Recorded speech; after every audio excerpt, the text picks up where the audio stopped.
Det är lite svårt att ta körkort när man ser folk som inte finns.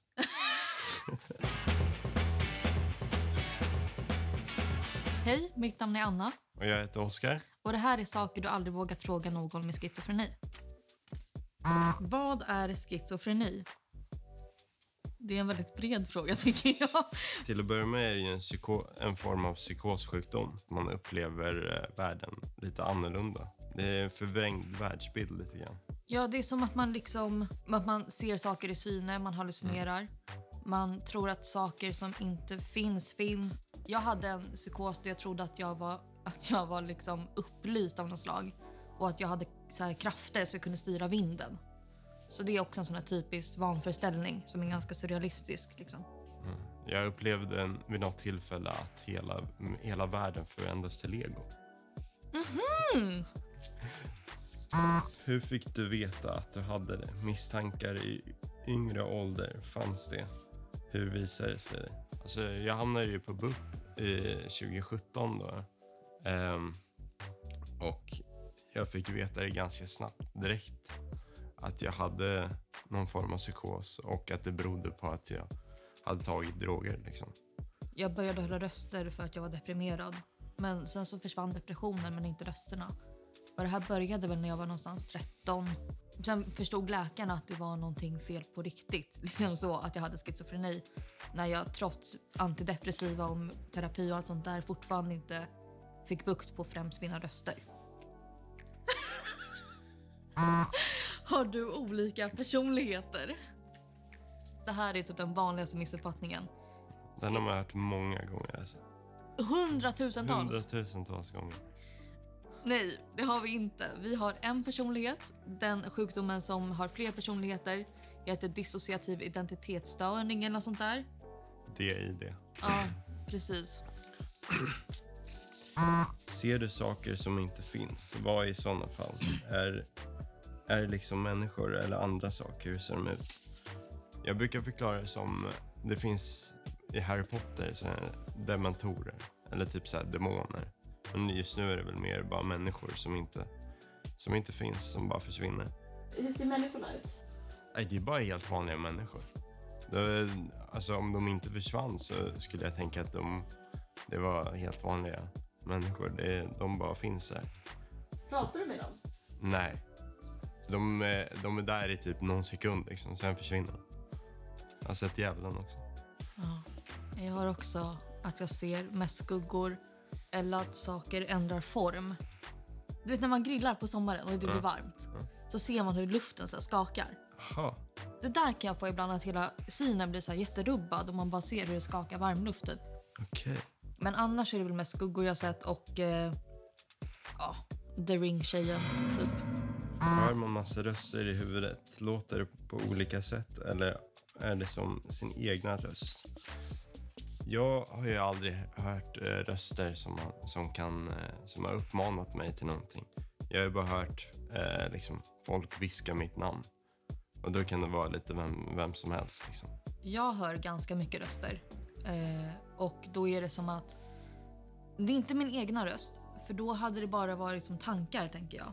Utan det är just att det är främmande röster som jag inte känner igen. Som kan vara riktigt elaka mot mig. Det är det som gör att jag också lider av det. Är alla röster elaka?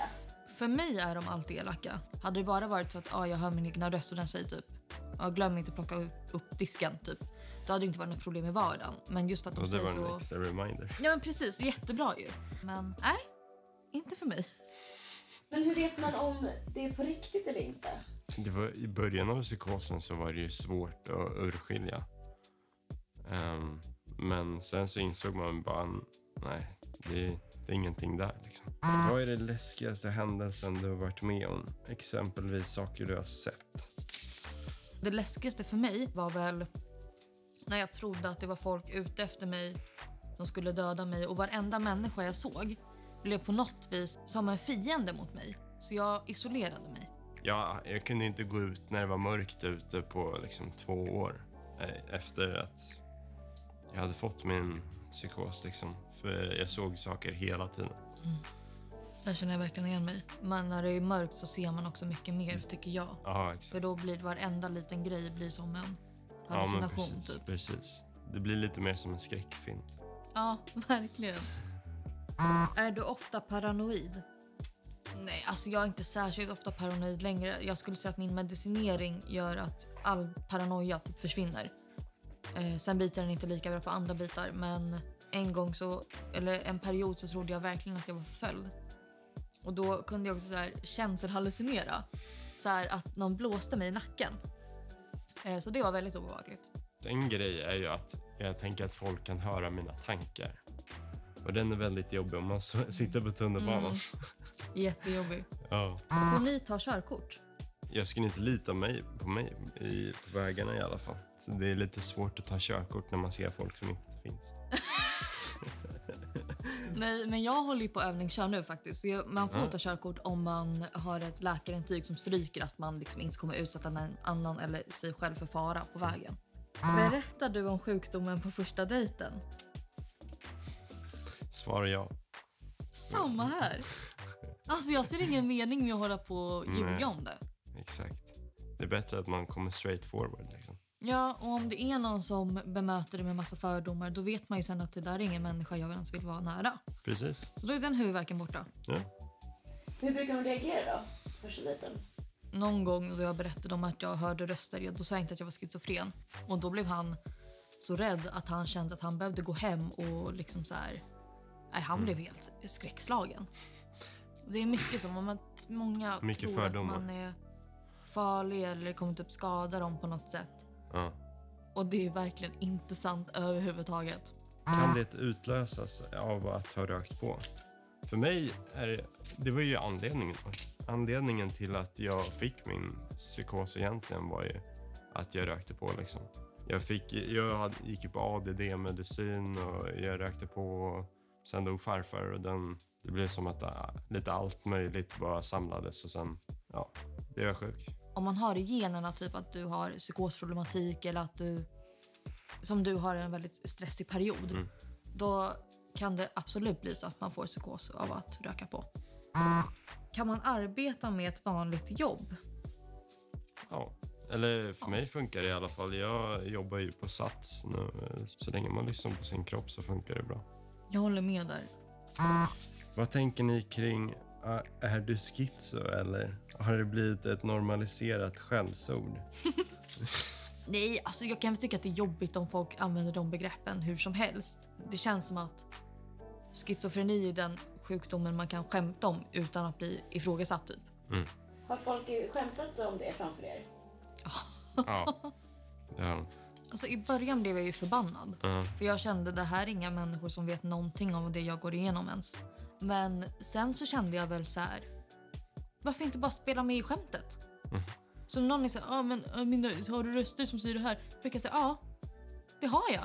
Du borde akta dig, typ. Är du farlig? Kom den. Nu kom den! Yay! Nej, eller alltså skulle du säga att jag är mer farlig för mig själv än vad jag är farlig för andra liksom? Jag skulle säga att folk utan schizofreni är farligare för varandra än vad folk med schizofreni är farliga för vanliga människor, eller man ska säga. Det är därför jag blir så arg när det är någon som faktiskt har någon psykos eller någonting som gör något form av brott, för då är helt plötsligt alla det farliga. ringer på oss alla. Blev du deprimerad i samband med diagnosen när man hör att livet inte blivit som det tänkt? Jag blev faktiskt ganska lättad. Så när jag väl fick schizofrenidiagnos kände jag så här: bra, nu har jag liksom ett sammanhang. Jag har liksom ett community som jag kan gå till och vända mig till. Jag var ju mer deppig i början av min psykos och kände mig väldigt nere just då. Men inte så mycket nu. Går det att få behandling? Absolut. Jag tar medicin för mina problem. Jag tar också medicin och sen går jag i en gruppterapi och jag går också på psykiatrin ganska mycket. Jag trodde att jag skulle bli inspärrad på något sjukhus, att jag var så här helt galen, att ingen kommer någonsin liksom, att mitt liv aldrig kommer gå att få tillbaka. Men det går med rätt behandling. Är du rädd att du någonsin ska göra något mot någon annan på grund av hallucinationer? Jag har haft lite jobbiga tankar om att, jag vet inte, skada andra eller någonting. Men det är ju inget jag skulle göra någonsin liksom. Och det är så stor skillnad på tanke och handling. Alltså tankar, Exakt. konstiga, jobbiga tankar, det har alla människor. Ja. Alla människor kan tänka att jag ska slå ner den här tanten eller någonting sånt som en impulsiv tanke. Skillnaden är precis. bara att man inte gör det. Är du lycklig? Nu ska jag säga att jag är ganska lycklig. Liksom, jag har inte så mycket symptom och känner att livet rullar på lite som det ska. Känns som det går åt rätt håll. Absolut lycklig. Sen är det ju andra saker som också påverkar ens lycka. Men min sjukdom är inte en av dem. Så jag är lycklig. Och jag behöver också se på min sjukdom mer som en tillgång och inte bara som någonting som förstör. På vilket sätt kan det vara en tillgång? Men jag tänker dels det här med att man är väldigt kreativ. Ja, absolut. Jag brukar skriva jättemycket, jag målar en del också. Jag gör en del musik och spelar gitarr. Jag känner att det är ju utlopp lite för känslor och sånt. Det är jättemånga med schizofreni som faktiskt är väldigt, väldigt kreativa. Till exempel som Ted Gärdestad. Ted Gärdestad till exempel. Tack så mycket för att du ville komma hit och svara på alla frågor. Tack. Ja, tack så mycket.